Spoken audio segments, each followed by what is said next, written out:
looked all afternoon. We never came up with something that was very promising for the next day. And then right there about a half hour before dark, Kevin called us up and said, hey, I found some. They're in a barley field about 20 miles north of here.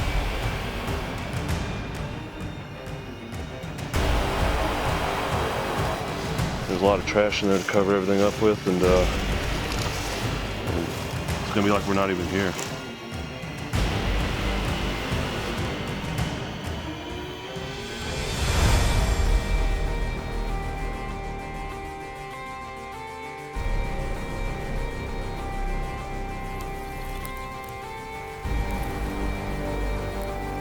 You guys getting itchy trigger fingers yet? Okay, just checking.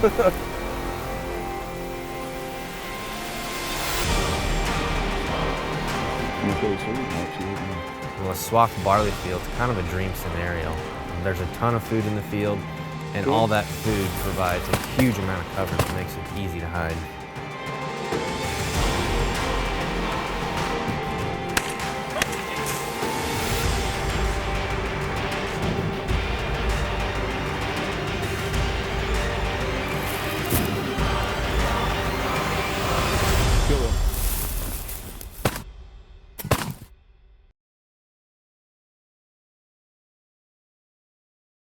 Looking for a spot for a second day hunt up here led us on a huge scouting mission. Unseasonably warm conditions, had birds kind of scattered. We split up in 2 vehicles. Chris and Blake and I went one direction. Kevin and Clayton went a different direction. East and west, looked all afternoon. We never came up with something that was very promising for the next day. And then right there about a half hour before dark, Kevin called us up and said, hey, I found some. They're in a barley field about 20 miles north of here. If you want to get up here and check them out, let's see if we can get in here and make something happen for the morning.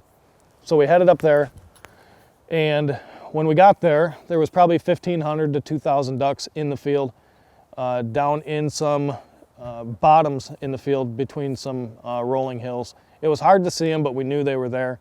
So with the swaths that were in the field, we knew it was going to be a good place to hide, and that was going to be our field for the next morning.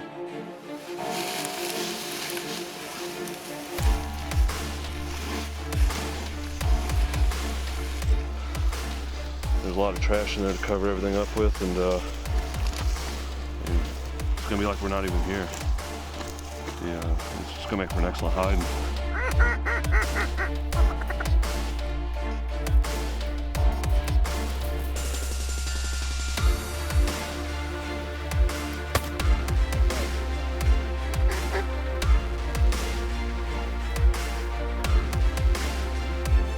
Go. Right here for drakes, kill them. In order to pick a spot, we went to the general direction where the birds were the previous night. We got to walking around to try and pinpoint a spot, and we got to looking at the barley where they were feeding. Feathers were everywhere. We got to noticing that in the swathed barley that there were no heads on it. They'd picked it clean. We began walking down the swath rows and finally found a spot of the barley that had plenty of food left on the heads.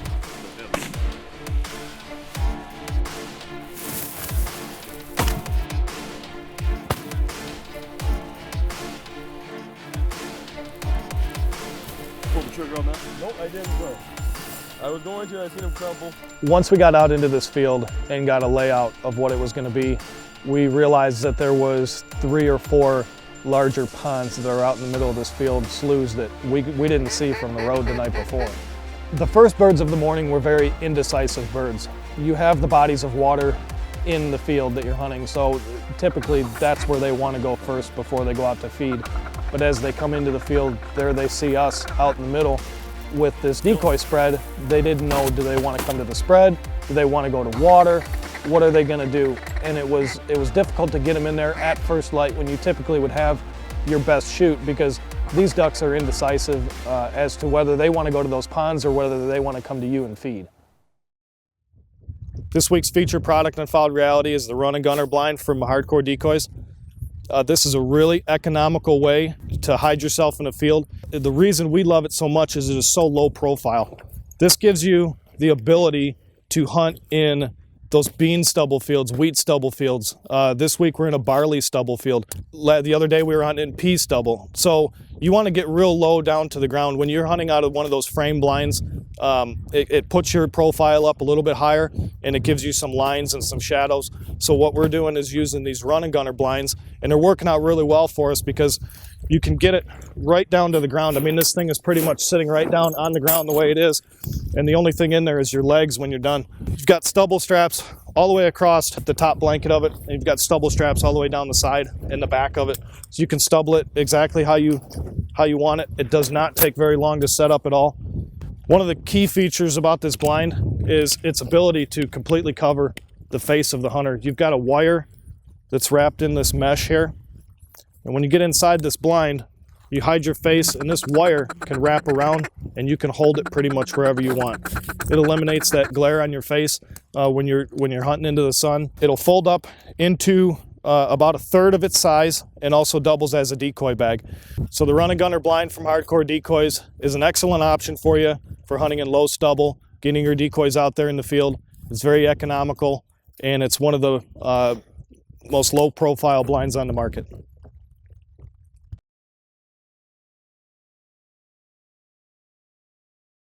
A field that is still in Swaths.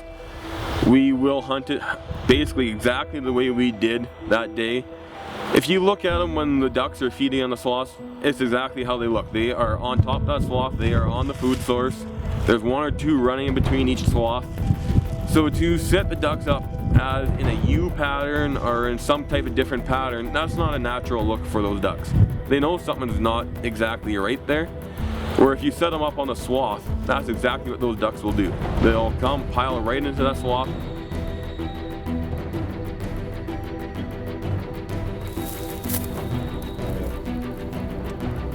Kill him.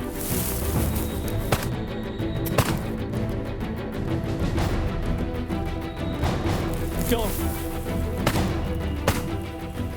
Our decoy placement in this field was a little unique to how we would typically set up.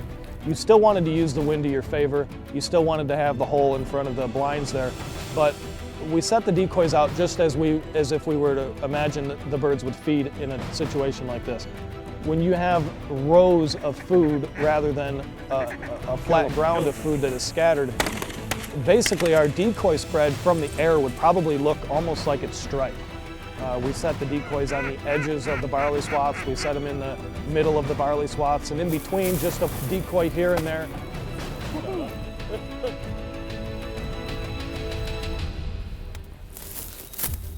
Oh yeah.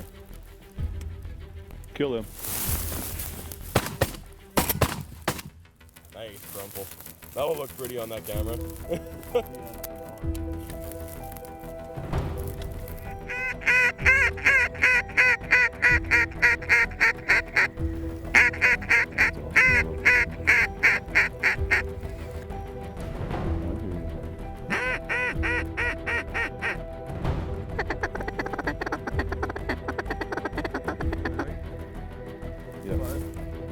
Kill him. Had a lot of birds that weren't really sure what they wanted. They come and circle the decoys, and they drift back over and circle the ponds. But as the morning progressed, you get fewer and fewer birds that were really looking for those ponds. They were looking for food, so they started to work even better. Kill him.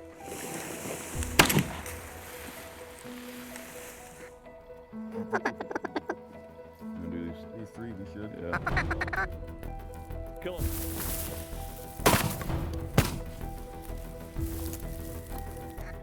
Make a hole. Kill him.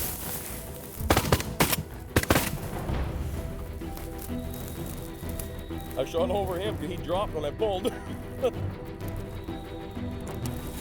Do a pick up or what? Yeah. These are two nice ones. Once we got the ducks to cooperate, all in all, turned out to be a pretty good day. 36 ducks that morning with one of the finest displays of shooting I've ever seen. I think at the end of the day, we counted 39 hauls and 36 dead ducks, and that heavy shot did a number on them. Just starting to get the northerners coming down. You can tell the difference between the coloring on these ducks compared to the locals here. Just a head size, a difference in the two. makes a big variation. We had an early snowfall this year in about September. We had about 3-4 inches out here. Pushed a lot of birds out. And even in the beginning of the year, we had two broods of ducks hatch because the first snowfall, the hens abandoned the nest. The snow got too deep and then they hatched again. Hence why you're getting such a color variation on these ducks. Some juvie drakes. And you get your nice green heads, getting full plumage on them. For the beginning of October, these are nice colored ducks already. Usually about November, you'll get the full triple curls in the back and nice colors.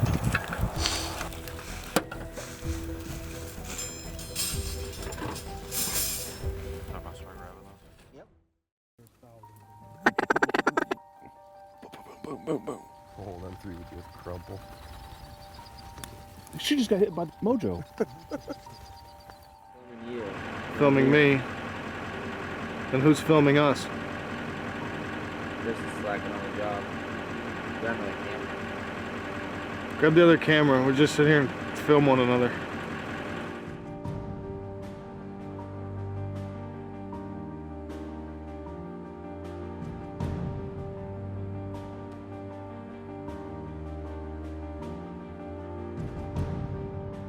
We didn't even know if they would be swimming in a slough or if it was. Barley out of the way, set the blinds down in the swaths of barley, and thatch them, yeah. Yeah, I'm gonna thatch the blinds.